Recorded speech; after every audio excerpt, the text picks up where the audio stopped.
reforçar primeiro, eu vou trazer uma breve introdução aqui, um mercado que vem crescendo muito, né? Eu vou apresentar alguns dados aqui para a gente entender, que tem desejos cada vez mais específicos, né? Eu trouxe também um depoimento aqui de uma modelo plus size e empresária, qual o sentimento dela, né, em relação a isso.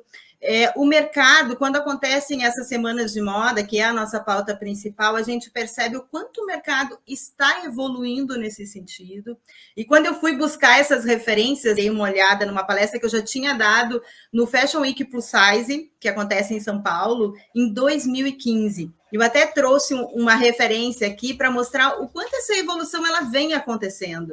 E o quanto ele está relacionado muito com o comportamento de consumo. Então, é importante a gente entender, em relação a isso, o quanto o nosso comportamento acaba influenciando nas tendências, e essa evolução do mercado plus size crescendo cada vez mais, ele também está relacionado a isso. Então, não tem como falar apenas de tendência sem dar uma breve introdução para vocês, né? Então, com todas essas mudanças, a gente percebe, a gente fala de inclusão, de diversidade, a gente sabe que tem muito ainda para acontecer, não se trata apenas de um conceito, mas realmente é algo que está acontecendo no mercado, é uma mudança de comportamento. A indústria de moda, ela demorou um pouquinho a trazer resposta para esse mercado que vem crescendo.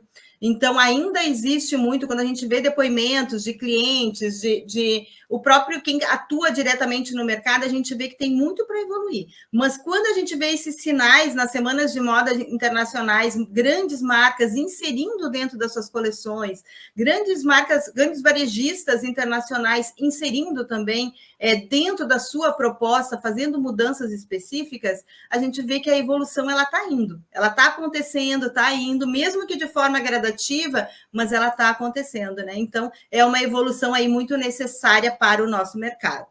Quem nos acompanha nas redes sociais, né, no nosso Instagram, nós publicamos recentemente um post falando sobre a moda plus size e trazendo como case a Mango, né, que é uma marca espanhola que mudou um pouco o contexto do desenvolvimento deles. Então, o que eles tinham? Coleções específicas para a moda plus size. E aí eles deixaram de ter isso específico e passaram a abordar a coleção como uma coleção de moda para todos os tipos de mulher, todos os biotipos. E as tendências alinhadas ali dentro. Então, isso foi uma referência. Mas você sabe que nesse post, uma seguidora nossa, né, entrou e fez um comentário. Ela disse assim: olha, isso ainda é muito pontual. Porque aqui no Brasil, muitas marcas ainda usam isso como um marketing para dizer que tem moda plus size, mas no fundo eles não têm ainda esse olhar tão direcionado, pensando na minha coleção para a mulher brasileira. Eu vou atender diferentes biotipos, diferentes tamanhos. Eu ia falar aqui, eu acho. Isso exige muito também de planejamento da indústria, né? Porque não adianta apenas ampliar as grades ou reduzir os tamanhos. As medidas são diferentes. A tabela para atender uma mulher de estatura de 1,56 é diferente. Como tu comentou, os braços são mais curtos, a altura do joelho é diferente. E da mesma forma, para uma mulher que tem as formas maiores, né? Que ela precisa de uma numeração maior, ela também não é simplesmente ampliar uma grade, ela tem que ser, o produto tem que ser pensado, tem que ter uma tabela de medidas específicas para que vista bem esse produto. Então, exige todo um desenvolvimento necessário na indústria e um olhar para essa exigência que o mercado está apontando, né? Que isso é o mais importante. Essa consumidora, ela quer consumir moda do tamanho dela. Saiu na Vogue uma reportagem sobre isso, e aí o exercício era justamente esse: entra duas mulheres numa loja hoje, uma que usa o 48 e uma que usa o 36. As duas querem entrar e comprar aquele produto que é do momento, que é a tendência, e elas não conseguem hoje sair bem atendidas. Então, trazendo aqui só como curiosidade, né? O setor movimentou de 2018 a 2019 cerca de 7 bilhões no Brasil. E a média de crescimento anual ela tem sido de 10%, né? E aqui, como referência nos Estados Unidos, então, o setor faturou só em 2020 24 bilhões. Então, nós estamos falando de um percentual muito elevado de venda e potencial de crescimento também. para que o mercado realmente possa olhar para isso, né, e enxergar essa necessidade aí e poder enxergar não somente como oportunidade de negócios, de lucrar com isso, mas de atender um perfil de consumidor que hoje está muito carente em termos de produto. Quem consegue fazer um produto dentro desses padrões para atender esse perfil de mercado, ele vai ter muito sucesso, porque é um mercado que está ávido por consumir, porque ele precisa, ele não encontra esse produto, como é o exemplo dela, ele não encontra. Ele vai atrás, ele pesquisa, ele precisa, mas ele não encontra esse produto. Então, são oportunidades aí que a indústria está tendo para conseguir entregar um produto qualificado, bem direcionado e se comunicar de uma forma diferente com essa consumidora. Então, aqui um exemplo, tá? A Letícia, ela é uma modelo e é empreendedora, e aí ela deu o depoimento dela que ele representa exatamente tudo isso. Eu vou ler porque é a fala dela mesmo. Então, por que a nossa moda tem que ser outra? Tem que ser diferente? Por que não podemos usar as mesmas peças? Porque quando eu entro no site ou em uma loja, preciso ir para uma seção específica para achar o meu tamanho. Acho que a indústria ainda não entendeu nada. Uma das coisas que mais me incomoda é que a moda plus size nem deveria se chamar moda plus size. Deveria se chamar apenas moda.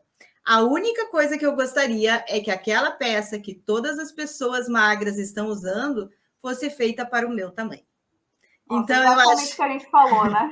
É exatamente ter isso. Moda plus size ou moda petit, é uma coisa só. E o mercado precisa entender isso. Então, eu acho bacana, é uma coisa, como eu comentei no início, né? Eu já dei palestra no Fashion Week Plus Size em 2015, quando começou esse movimento, né? Dessa busca, essa mudança no comportamento.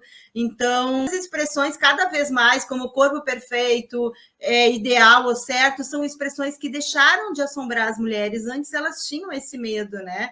E é muito importante entender que essa evolução que vem acontecendo no mercado, ela diz respeito a um movimento comportamental relacionado ao empoderamento feminino. Então, aqui ela mostra essa imagem, eu gosto muito dessas imagens que representam exatamente isso. Essa é uma imagem da Semana de Moda agora, de verão, e ela mostra exatamente isso, né? Dois corpos diferentes, com a mesma ideia, com a mesma tendência sendo explorada. É comercial, não é comercial? Não é essa a questão. A questão é o nosso olhar para entender este movimento. Isso representa uma mudança nesse movimento comportamental que acaba gerando aí essa evolução na indústria também. De comportamento, ela está muito relacionada com esse empoderamento feminino que a gente já fala há muitos anos e que vem evoluindo bastante também e que passa justamente por essa autonomia que a gente tem de uma aparência livre, sem padrões físicos sociais impostos pela sociedade. Então, isso já é uma evolução, uma evolução que já vem há muitos anos.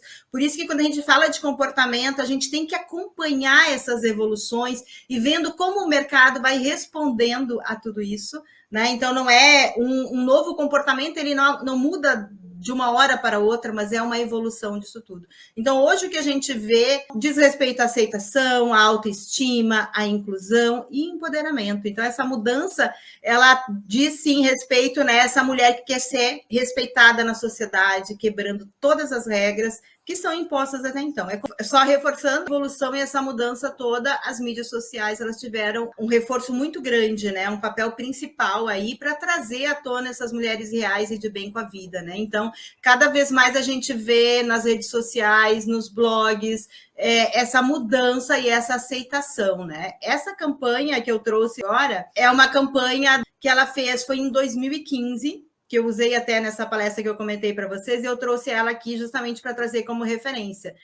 Nós acreditamos que todas as mulheres devem ser vistas e celebradas de formas iguais. Tem uma marca de moda íntima, lançou a coleção dela e fez a campanha na Times Square, na Semana de Moda de Nova York, onde os modelos ainda estavam em 2015, né, dentro desses padrões. É uma campanha que, se fosse feita hoje, ela seria muito bem-vinda também da mesma forma, mas ela foi lá em 2015. Então, era um movimento que já estava se fortalecendo lá e que vem vindo nessa evolução do que a gente está vendo.